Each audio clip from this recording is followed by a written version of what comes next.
हाय, मैं हूं दानियाल। स्वागत है आपका हमारे YouTube चैनल जिसका नाम है क्वांटम डीएनए विद NTSSP में। अभी तक हम लोग बात कर रहे थे क्लास 12 के halo alkane hello arene chapter की। अब हम लोग पढ़ेंगे क्लास 12 का इलेक्ट्रोकेमिस्ट्री चैप्टर। इलेक्ट्रोकेमिस्ट्री में जितने भी आपके क्वेश्चंस होंगे, NCERT के साइड बुक्स के जितने भी क्वेश्चन बन सकते हैं एग्जाम्स के लिए इंपॉर्टेंट, उसमें मैक्स टू मैक्स कोशिश करी जाएगी कि आपको सारे रिवाइज करा दिए जाए। साथ ही साथ क्लास 11 का चैप्टर रिडॉक्स रिएक्शन इस टॉपिक से बहुत मैच करता है। क्लास 11th में भी डेनियल सेल है, तो ये टॉपिक क्लास 11th के लिए भी इंपॉर्टेंट है, क्लास 12th के लिए भी इंपॉर्टेंट है। दोनों क्लास के लिए ये बहुत इंपॉर्टेंट टॉपिक है। अब डेनियल सेल जो कि एक टाइप का इलेक्ट्रोकेमिकल सेल है। कैसा सेल है डेनियल सेल? इलेक्ट्रोकेमिकल सेल है। क्या होता है डेनियल सेल? सबसे पहले आप ये देखिए, डेनियल सेल इलेक्ट्रोकेमिकल सेल है। इलेक्ट्रोकेमिकल सेल जो होते हैं वो केमिकल एनर्जी को किस में कन्वर्ट करते हैं? इलेक्ट्रिकल एनर्जी में कन्वर्ट कर देते हैं। केमिकल एनर्जी से इलेक्ट्रिकल एनर्जी बनाते हैं, वो कहलाते हैं इलेक्ट्रोकेमिकल सेल। डेनियल सेल एक टाइप का इलेक्ट्रोकेमिकल सेल ही है। तो अभी जो पहला क्वेश्चन पूछा गया है, Daniell cell demonstrate the conversion of. Daniell cell किस टाइप के कन्वर्जन को डिमॉन्स्ट्रेट करता है, बताता है, या कौन सा कन्वर्जन करता है?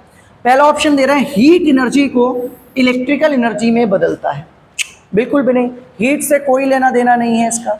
दूसरा कह रहा है केमिकल एनर्जी को इलेक्ट्रिकल एनर्जी में बदलता है। तो अभी हम लोग को पता है डेनियल सेल कैसा सेल है? इलेक्ट्रोकेमिकल, जो इलेक्ट्रिकल एनर्जी को केमिकल एनर्जी को इलेक्ट्रिकल एनर्जी में बदलेगा। ये हो गया हमारा सही ऑप्शन।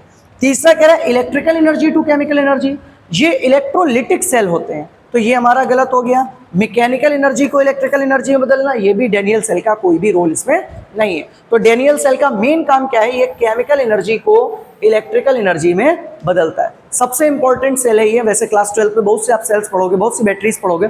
डेनियल सेल बहुत इंपॉर्टेंट है, जिसके ऊपर न्यूमेरिकल क्वेश्चन, MCQs, स्ट्रक्चर, बहुत क्वेश्चंस इसके ऊपर आपको मिलेंगे। जॉन डेनियल साहब ने इसकी डिस्कवरी करी थी। चलें आगे। नेक्स्ट क्वेश्चन जो हमारे पास है उसमें कह रहा है in Daniell cell zinc electrode is dipped in ZnSO4 solution and copper electrode is CuSO4 solution, which one is correct? तो आप जरा 2 मिनट के लिए मेरे साथ इधर डेनियल सेल को छोटा सा पुन्ना सा प्यारा सा स्ट्रक्चर देख लो। सपोज करो ये हमने एक कोई हाफ सेल रिएक्शन के लिए बॉक्स ले लिया, ये हमने कोई दूसरा हाफ सेल रिएक्शन के लिए बॉक्स ले लिया। इन दोनों बॉक्स में इसमें हमने सॉल्यूशन फिल करा जिसका नाम है ZnSO4, और ZnSO4 सॉल्यूशन में हमने जो रॉड डाली वो कौन सी रॉड डाली? जिंक की। ऐसे ही उधर साइड में हमने यहाँ पर सॉल्यूशन ले लिया CuSO4 का, दिख रहा है आपको, और इसमें हमने रॉड डाल ली किसकी? Cu की, कॉपर की रॉड डाल ली, और दोनों को एक एक्सटर्नल सर्किट के थ्रू जोड़ दिया। यहाँ पर आपने कोई वोल्ट मीटर लगा दिया, और इन दोनों के बीच में आपने लगा दिया एक सॉल्ट ब्रिज। ये लगा दिया, इन दोनों के बीच में आपने लगा दिया एक सॉल्ट ब्रिज। सॉल्ट ब्रिज की बहुत इंपॉर्टेंस होती है, बिना सॉल्ट ब्रिज के ये सर्किट कंप्लीट नहीं होगा। सॉल्ट ब्रिज के बिना सर्किट नहीं कंप्लीट होगा, और सॉल्ट ब्रिज के बिना डेनियल सेल रहेगा ही नहीं। तो अभी यहाँ पर पूछ रहा है कि डेनियल सेल में जिंक इलेक्ट्रोड ZnSO4 में डिप्ड होती है, जिंक इलेक्ट्रोड ZnSO4 में डिप्ड है। कॉपर इलेक्ट्रोड जो है वो CuSO4 में, कॉपर इलेक्ट्रोड CuSO4 में डिप्ड है। अब कह रहा है विच वन इज करेक्ट? कौन सा करेक्ट है? जिंक कैथोड है, कॉपर एनोड है, जिंक एनोड है, कॉपर कैथोड है, या जिंक और कॉपर दोनों कैथोड्स हैं, या एक ऑप्शन इसका नीचे भी होगा जो छुप गया है, both zinc and copper are anode. दोनों जिंक और कॉपर दोनों एनोड्स हैं। तो देखो दोनों तो एनोड नहीं हो सकती, दोनों वाले ऑप्शन काट दो। ये दोनों नहीं हो सकती, ये वाला ऑप्शन भी आप काट दो। अब हमारे पास बचे कौन से ऑप्शन? इधर देखिए जरा ध्यान से, कौन कौन से ऑप्शन हमारे पास बचे हैं? एक तो बचा है हमारे पास जिंक कैथोड या जिंक एनोड, कॉपर एनोड या कॉपर कैथोड। सिंपल सा याद रखना इसमें, जहां पर हम लोग ने डेनियल सेल को बनाना है, जहां पर आपने डेनियल सेल को बनाया वहां पर एक चीज याद रखना कि इस पूरे को पहले हम कॉपी कर लें ताकि बार बार हमें इसको आपको चेंज करने की जरूरत ना पड़े। इसमें एक सिंपल सा याद रखना, वर्ड लोन। क्या याद रखोगे? लोन। लोन का मीनिंग क्या रहेगा? L stand for left, O for oxidation, A for anode, N for negative. मतलब लेफ्ट साइड में हमेशा ऑक्सीडेशन होगी और हमेशा वहां पर एनोड होगा और निगेटिव होगी। तो अभी यहां पर लेफ्ट साइड कौन सा है? इधर देखिए लेफ्ट साइड कौन सा? ये जिंक की साइड का लेफ्ट है। जब ये लेफ्ट है तो लेफ्ट साइड में ऑक्सीडेशन हो रही है और एनोड, मतलब जिंक एक्ट करेगा एज अ एनोड। और अगर ये पूछे जिंक टर्मिनल कौन सा टर्मिनल होगा, तो ये निगेटिव टर्मिनल होगा। कैसा टर्मिनल होगा ये? निगेटिव। वैसे ही इसका अपोजिट इधर साइड में याद रखेंगे RrCp। क्या याद रखेंगे इधर? RrCp। राइट साइड रिडक्शन होगा, कैथोड होगा और पॉजिटिव होगा। तो अभी यहां पर कॉपर हमारा कैथोड होगा, रिडक्शन कर रहा होगा और पॉजिटिव होगा। तो देखिए zinc is anode and copper is cathode, ये हमारा सही ऑप्शन है। समझ में आ गया? ये स्ट्रक्चर पूरा 2 मार्क्स में आपसे बनाने के लिए पूछ लेता है। 2 मार्क्स मिलते हैं अगर ये स्ट्रक्चर आप सही बनाकर आ जाते हो एग्जाम में। चलें नेक्स्ट क्वेश्चन देखें। हमारा अगला जो क्वेश्चन है उसमें उसने पूछा है in Daniell cell oxidation occurs at. Daniell cell में ऑक्सीडेशन किधर होती है? तो इधर देखो अभी हम लोग ने पूरा स्ट्रक्चर बनाया था अगर आपको याद हो, और किधर गया? इरेज हो गया शायद। In Daniell cell oxidation occurs at, oxidation किधर होती है? तो अभी हम लोग ने याद रखा था लोन।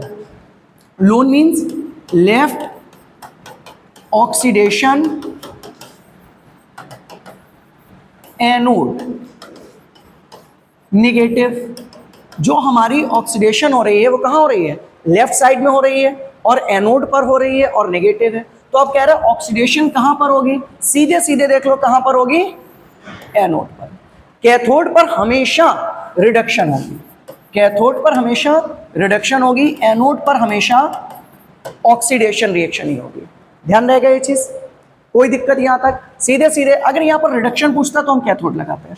दोनों पर कुछ नहीं होगा, दोनों पर एक साथ नहीं होगा, या तो हाफ सेल में रिडक्शन होगी या ऑक्सीडेशन होगी। सॉल्ट ब्रिज का काम है न्यूट्रलिटी कंप्लीट करने के लिए, न्यूट्रलिटी कंप्लीट करने के लिए या सर्किट को कंप्लीट करने का काम होता है सॉल्ट ब्रिज का। बाकी सॉल्ट ब्रिज ऑक्सीडेशन या रिडक्शन खुद नहीं करता। चलिए नेक्स्ट क्वेश्चन पे। अगला क्वेश्चन देखिएगा। नेक्स्ट क्वेश्चन में इसने हम लोग से पूछा है half cell reaction at zinc electrode. अब जो जिंक इलेक्ट्रोड है, जो अभी आपने डेनियल सेल का स्ट्रक्चर बनाया था, उसमें हाफ सेल रिएक्शन जिंक पर क्या हो रही होगी? तो अगर हम ध्यान से देखें, इधर देखो, ये हमारा बॉक्स रहा जिसमें हमने जिंक की इलेक्ट्रोड को डाला है और सॉल्यूशन कौन सा है? ZnSO4। और इधर क्या है? हमारा दूसरा बॉक्स है जिसके अंदर हमने CuSO4 को भरा है और इलेक्ट्रोड कौन सी डाली है? Cu की। तो अभी इसको दोनों को आपने कनेक्ट भी कर दिया था किसी भी एक्सटर्नल सर्किट के थ्रू वोल्टमीटर लगाकर, और एक सॉल्ट ब्रिज बीच में लगा हुआ होगा। यही तो स्ट्रक्चर है, कितनी बार भूलोगे, कभी कभी तो याद होगा। अब इसमें कह रहा है कि half cell reaction zinc electrode पर क्या हो रही होगी? जिंक पर पहले तो क्या है? जिंक है ऑक्सीडेशन हाफ सेल, और ये क्या है? ये है रिडक्शन हाफ सेल। तो ऑक्सीडेशन हाफ सेल में अगर हमें जहां पर पता है ऑक्सीडेशन, आपने एक बचपन में पढ़ रखा होगा oil, oxidation involve loss of electron. Oxidation में हमेशा इलेक्ट्रॉन का क्या होता है? लॉस होता है। तो अगर यहाँ पर हमारे पास जिंक है तो जिंक का क्या होगा? जिंक इलेक्ट्रॉन को लूज करेगा। जब ये इलेक्ट्रॉन को लूज करेगा, 2 इलेक्ट्रॉन यहाँ से निकल जाएंगे। जब 2 इलेक्ट्रॉन निकल जाएंगे, नेगेटिव चार्ज कितना था? 0। 2 इलेक्ट्रॉन निकलने के बाद चार्ज क्या हो जाएगा? पॉजिटिव। तो अभी हम सिंपल सा देखें, जो ऑक्सीडेशन हाफ सेल रिएक्शन हो रही होगी उसमें जिंक नॉट से जिंक डबल पॉजिटिव में कन्वर्ट हो रहा होगा by the losing of 2 electrons. तो अभी यहाँ पर सही ऑप्शन देखिए कौन सा है? कह रहा है जिंक डबल पॉजिटिव 2 इलेक्ट्रॉन लेकर जिंक में कन्वर्ट हो रहा है। ये तो इन्होंने रिडक्शन दिखा दिया जिंक का रिडक्शन नहीं होता, तो ये ऑप्शन गलत है। जिंक का रिडक्शन नहीं होगा, जिंक नॉट से जिंक डबल पॉजिटिव में जा रहा है 2 इलेक्ट्रॉन को लूज करके, यही सही ऑप्शन है। बाकी जिंक इलेक्ट्रोड के लिए पूछा है तो ये दोनों ऑप्शन कॉपर के लिए हैं, ये दोनों ऑप्शन हमारे गलत हो जाएंगे। क्या सिंपल सा आपको ये क्वेश्चन समझ आ गया? इस टाइप का अगर क्वेश्चन मिले कर लेंगे सर। आइए आगे बढ़िए। नेक्स्ट क्वेश्चन हमसे पूछा गया है, ये बहुत मस्त क्वेश्चन है। और सेल नोटेशन यहीं से आता है, यहीं से आपसे ओवरऑल रिएक्शन पूछता है, ऑक्सीडेशन रिडक्शन अलग अलग यहां से आपसे पूछ सकता है। कह रहा overall reaction of Daniell cell, Daniell cell पर ओवरऑल रिएक्शन क्या हो रही होगी। आइए इधर देखिए, अभी हमें पता है ऑक्सीडेशन होती है, पीछे आप इतना पढ़ चुके हो, ऑक्सीडेशन होती है जिंक पर, रिडक्शन होती है कॉपर पर। जब जिंक पर ऑक्सीडेशन होती है तो यहां पर क्या होता है, Zn किस में चेंज हो जाता है, Zn डबल पॉजिटिव में, by the losing of 2 electron. और अगर हम लोग यहां पर देखें थोड़ा सा, इसको अगर हम जगह को और बढ़ा लें तो हमें ठीक से समझ में आ जाएगा, इसको थोड़ा सा ऊपर बढ़ा लें, देखिए इधर, तो ये कह रहा है ऑक्सीडेशन में Zn डबल पॉजिटिव में चेंज हो रहा है, और रिडक्शन में क्या हो रहा है, कैथोड साइड में जो रिडक्शन हो रही होगी वहां पर आपके पास कॉपर था, कॉपर डबल पॉजिटिव में होगा क्योंकि रिडक्शन हो रही है तो उसका नेगेटिव चार्ज ज्यादा लेना है, और चेंज हो गया कॉपर नॉट में। और यहाँ जब कॉपर नॉट में चेंज हुआ तो इलेक्ट्रॉन का लूज होगा या गेन होगा, आपने पढ़ रखा होगा, oil stand for oxidation involve loss of electron, यहाँ पर इलेक्ट्रॉन का लॉस होगा। और रिग, ये क्लास में भी आपको जुगाड़ बताई थी, रिग का मीन्स क्या होता है, reduction involve gain of electron, तो रिडक्शन में इलेक्ट्रॉन का गेन होता है। जब इलेक्ट्रॉन का गेन हो रहा है तो हम यहाँ पर इलेक्ट्रॉन लेंगे, 2 इलेक्ट्रॉन यहाँ ले लिए हमने, तो इधर देखिए Cu डबल पॉजिटिव था, 2 इलेक्ट्रॉन लेकर किस में चेंज हो गया, कॉपर में। अब अगर आप इसकी ओवरऑल रिएक्शन बनाते हो तो ओवरऑल रिएक्शन में देखो 2 इलेक्ट्रॉन से 2 इलेक्ट्रॉन कैंसिल हो जाएंगे। पहले आपकी रिएक्टेंट की साइड में क्या है, रिएक्टेंट की साइड में Zn प्लस, नीचे देखो कैथोड पर क्या है, Cu डबल पॉजिटिव गिव्स, इधर साइड में क्या है हमारा, प्रोडक्ट में Zn double positive plus Cu not, यहाँ पर क्या था Zn नॉट। ये हमारी हो गई ओवरऑल रिएक्शन। जब ओवरऑल रिएक्शन साफ साफ पता चल रहा है जिंक डबल पॉजिटिव में जा रहा है, इसका मतलब जिंक का ऑक्सीडेशन हो रहा है, कॉपर डबल पॉजिटिव से कॉपर नॉट में जा रहा है, कॉपर का रिडक्शन हो रहा है, तो कौन सा ऑप्शन सही है जो इससे मिलता जुलता है, देखिए जिंक 0 से जिंक डबल पॉजिटिव में, कॉपर डबल पॉजिटिव से कॉपर सॉलिड में या कॉपर नॉट में, तो ये पहला ऑप्शन हमारा बिल्कुल सही है। दूसरे में क्या कह रहा है, दूसरे में दिखा रहा है कॉपर नॉट से कॉपर डबल पॉजिटिव बन रहा है, ठीक है, जिंक डबल पॉजिटिव से जिंक, ये तो उल्टा कर दिया, कैथोड एनोड को ही इन्होंने पलट दिया, ये गलत हो जाएगा। यहाँ जिंक डबल पॉजिटिव से स्टार्ट करा, ये भी गलत हो गया क्योंकि जिंक हमेशा नॉट से स्टार्ट होता है, उसका ऑक्सीडेशन हो रहा है। यहाँ पर भी जिंक डबल पॉजिटिव से ले लिया, ये भी गलत हो जाएगा। समझ में आ गई है। ये ओवरऑल रिएक्शन भी आपसे, या इसको ओवरऑल रिएक्शन या नेट रिएक्शन डेनियल सेल के लिए आपसे 2 मार्क्स में पूछी जा सकती है। तैयार कर लीजिएगा इस इक्वेशन को, बहुत इंपॉर्टेंट है क्लास 12 के लिए, साथ ही साथ क्लास 11th के लिए भी इंपॉर्टेंट है। नेक्स्ट क्वेश्चन हम लोग देखते हैं। अगला क्वेश्चन जो हम लोग का है उसमें पूछा गया है, standard electrode potential of Zn double positive to Zn and copper double positive to copper, standard EMF निकालना है आपको। आइए देखिए इधर, ईएमएफ निकालने के लिए या स्टैंडर्ड पोटेंशियल निकालने के लिए फॉर्मूला क्या होता है सर, ईएमएफ निकालने का फॉर्मूला अलग अलग होता है, ठीक है। तो यहाँ पर ईएमएफ का फॉर्मूला होगा E naught cathode minus E naught anode, लेकिन इस चीज का ध्यान रखना ये तभी होगा जब हमारे पास टर्म स्टैंडर्ड यूज हो। स्टैंडर्ड का मीनिंग होगा कि जब आपका टेम्परेचर 298 केल्विन हो, जब कंसंट्रेशन 1 मोलर हो, जब प्रेशर 1 atm हो, इन कंडीशन पर ही ये फॉर्मूला लगेगा। Otherwise it will solve by Nernst equation. Nernst equation याद होगी आपको, E cell is equal to E not cell minus 0.059 by n log base 10 product upon reactant. वो तब लगेगा जब नॉर्मल इलेक्ट्रोड पोटेंशियल की बात होगी। अभी यहाँ पर देखिए कैथोड रिडक्शन पे हमें पूरा फॉर्मूला पढ़ने से ये चीज पता ही है कि कॉपर पे क्या होता है रिडक्शन और जिंक पर क्या होता है ऑक्सीडेशन। अभी यहाँ पर आप देखो, यहाँ पर डबल पॉजिटिव से 0 में दिखाया है, दैट्स मीन यहाँ पर रिडक्शन हो रहा है। मेरी बात को ध्यान से समझना, जिंक पर ऑक्सीडेशन होता है, जिंक पर क्या होता है ऑक्सीडेशन, कंफ्यूज ना होना। लेकिन हमें दिया क्या है, Zn डबल पॉजिटिव से Zn दे रखा है, यहां पर जिंक का रिडक्शन दिखाया है। क्यों? क्योंकि जो पोटेंशियल दे रखा होगा वो हमेशा रिडक्शन पोटेंशियल ही दे रखा होगा। आप इस चीज को कंफर्म कर लेना कि ये रिडक्शन पोटेंशियल ही देना चाहिए दोनों का, दोनों में ये रिडक्शन पोटेंशियल की टर्म्स में होना चाहिए।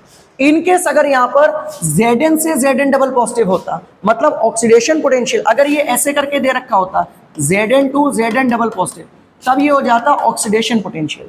तो IUPAC ने हम लोग से ये चीज बोली है कि जब भी आपको ऑक्सीडेशन पोटेंशियल मिले, आप रिडक्शन पोटेंशियल की टर्म्स में उसको निकालोगे बाई चेंजिंग द सिंबल। अगर ये Zn से Zn डबल पॉजिटिव होता तो हम इस सिंबल को चेंज कर देते, माइनस को प्लस कर देते, लेकिन यहां पर ऐसा नहीं है तो हम इसको चेंज नहीं करेंगे। तो अभी हमारे पास जो फॉर्मूला है वो क्या है, EMF is equal to E not cathode minus E not anode. Cathode पर कितना चार्ज है, E नॉट कैथोड। कैथोड कौन होता है, जो हमारा कॉपर वाला है। कॉपर पे हमेशा कैथोड रहता है, जिंक पे हमेशा एनोड रहता है। कॉपर पे कितना है 0.034 नहीं, 0.34 माइनस एनोड पर कितना है माइनस 0.76। अभी आप इसको सॉल्व करिए, 0.34 माइनस माइनस प्लस 0.76 कितना हो जाएगा, ये 0.76 प्लस 3.4 ये मिलकर हो जाएगा 1.10 वोल्ट। ये आ गया हमारा टोटल डैनियल सेल का EMF। टोटल डैनियल सेल का EMF ये हमारा ऑप्शन सही है, इस पर टिक कर देना। यहाँ माइनस में भी दे रखा है, इसमें कंफ्यूज ना होइएगा। ज्यादातर लोग गलती करते हैं कि ये जिंक का रिडक्शन पोटेंशियल दे रखा है, इसको ऑक्सीडेशन पोटेंशियल में बदल देंगे। तभी बदलेंगे जब ऑक्सीडेशन पोटेंशियल दे रखा हो, रिडक्शन पोटेंशियल दे रखा हो किसी भी हाल में नहीं बदलना है। नेक्स्ट क्वेश्चन देखिए, नेक्स्ट क्वेश्चन में दे रखा है the main function of the salt bridge in Daniell cell. Salt bridge तो आपको याद है, जो ये हम लोग ऑक्सीडेशन, ये रिडक्शन हाफ सेल, दोनों में आपने अलग अलग, इसमें जिंक की इसमें कॉपर की इलेक्ट्रोड लगा दी थी, दोनों को कनेक्ट कर दिया था। फिर कनेक्ट करने के बाद में यहाँ पर जो आपने ट्यूब ली थी, इन्वर्टेड यू शेप ट्यूब, यही क्या कहलाती है, सॉल्ट ब्रिज। सॉल्ट ब्रिज के अंदर कुछ सॉल्ट ले लेते हैं, जैसे KCl हो गया, KNO3 हो गया, इसके साथ एक जेल भी लिया जाता है। कौन सा जेल यूज होता है सॉल्ट ब्रिज में, ये जल्दी से कमेंट बॉक्स में आंसर करके बताइए। सॉल्ट ब्रिज में आपने KCl KNO3 ले लिया, कह रहा है सॉल्ट ब्रिज का फंक्शन क्या है, काम क्या है सॉल्ट ब्रिज का। भाई साहब अगर सॉल्ट ब्रिज नहीं होगा तो ये सर्किट इनकम्प्लीट रहेगा, सर्किट कंप्लीट नहीं होगा। दूसरी चीज न्यूट्रल नहीं होगा, अगर सॉल्ट ब्रिज नहीं होगा तो ये पूरा सेल आपका न्यूट्रल नहीं रहेगा। तो यहाँ पर कह रहा है टू प्रोड्यूस करंट, करंट बनाने के लिए, नहीं भाई करंट से कोई लेना देना नहीं। To maintain electrical neutrality in solution, यही सही ऑप्शन है। अगर सॉल्ट ब्रिज नहीं होगा तो इधर की साइड पॉजिटिव चार्ज बढ़ता रहेगा, इधर की साइड नेगेटिव चार्ज बढ़ता रहेगा, और फिर हमारा डैनियल सेल खराब हो जाएगा। तो उसको इलेक्ट्रिकल न्यूट्रल करने के लिए यूज क्या होता है, हमारा सॉल्ट ब्रिज। ठीक है, ट्रांसफर, इलेक्ट्रॉन्स को ट्रांसफर करने का सॉल्ट ब्रिज के थ्रू नहीं, इलेक्ट्रॉन ट्रांसफर जिंक से कॉपर की साइड में होते हैं, उससे इसका नहीं लेना देना है।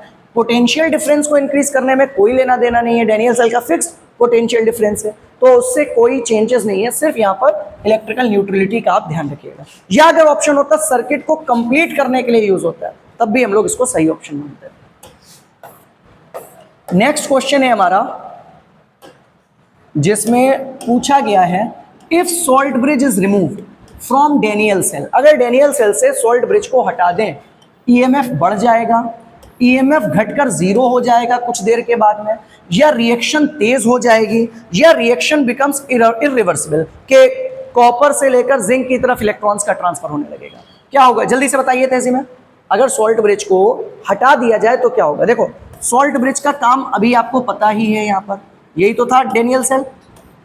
इतनी बार आपने डैनियल सेल को देख लिया बनाने में कि अब भी अगर ना समझ में आए तो इम्पॉसिबल ही नहीं है, सॉरी पॉसिबल ही नहीं है। ये हमारा पास सॉल्ट ब्रिज था। अब सॉल्ट ब्रिज के अंदर आप जो सॉल्ट ले रहे हो, इन केस अगर यहाँ पर कोई सॉल्ट वोल्ट नहीं हो, कोई लीकेज ना हो, ये क्या करता है कि जब यहाँ से इधर देखो, यहाँ से Zn डबल पॉजिटिव आया, 2 इलेक्ट्रॉन यहाँ पर आए, ये इलेक्ट्रॉन इधर से इधर माइग्रेट करने लगे, तो ये इसको न्यूट्रल करने का काम करता है, इस चार्ज को क्लियर कर देता है, क्लीन कर देता है चार्ज को। अगर ये नहीं होगा तो एकदम यहाँ पर पॉजिटिव नेगेटिव चार्ज बढ़ेंगे, मतलब पॉजिटिव चार्ज इंक्रीज करेगा एनोड पर, नेगेटिव चार्ज इंक्रीज करेगा कैथोड पर। जब चार्ज एकदम बढ़ जाएंगे तो पहले तो हमें EMF बढ़ता हुआ दिखाई देगा, पहले तो हमारा पोटेंशियल एकदम ऊपर जाएगा, फिर धीरे धीरे पोटेंशियल कम होकर 0 हो जाएगा। कुछ देर के बाद पोटेंशियल जीरो हो जाएगा, एकदम से कम नहीं होगा। सॉल्ट ब्रिज हटाने पर पहले ईएमएफ थोड़ा कुछ देर के लिए बढ़ सकता है जब तक चार्जेस रहेंगे, क्योंकि फिर इधर से कोई चार्जेस की सप्लाई नहीं होगी, तो फिर यहाँ पर ये कुछ देर के बाद ईएमएफ जीरो हो जाएगा। तो सही ऑप्शन आपका ईएमएफ जीरो हो जाएगा, लेकिन कुछ देर के बाद में होगा, तुरंत नहीं। नेक्स्ट क्वेश्चन देखिए डैनियल सेल का। आज कतई डैनियल सेल की जान निकाल लो कि इससे आने वाले सारे क्वेश्चन तुम्हारे लग जाए।